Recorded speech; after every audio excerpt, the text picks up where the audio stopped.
போகணும்னு அவசியம் இல்லையே. நீ எந்த அளவுக்கு பெரிய ஆள்னு தெரிஞ்சுக்கணும்னு தான் ஆசைப்பட்டேன். ஆனா நான் நினைச்ச அளவுக்கு நீ ஒன்னும் பெரிய ஆள்லாம் இல்லையே.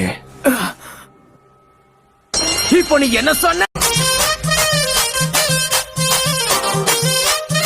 மன்னிச்சிரு, வினோதமான ஒருத்தன் திடீர்னு வந்து எங்களை தாக்குனா அதான் சண்டை போட்டுட்டு இருந்தோம். இங்க யாரும் இல்லையே. ஒரு நிமிஷம், அது நருட்டோ தானே? நான் வினோதமானவன்னு சொன்னது நருட்டோவ கிடையாது.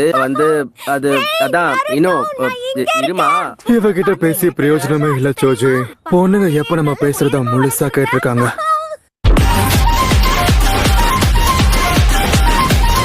தப்பா நினைக்காதீங்க, நான் என்ன சொல்லியே முடிக்கல.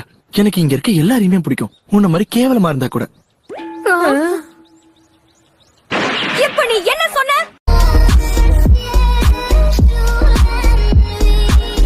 என்னப்பா படுக்க போட்டாங்களா? Master Jiraiya,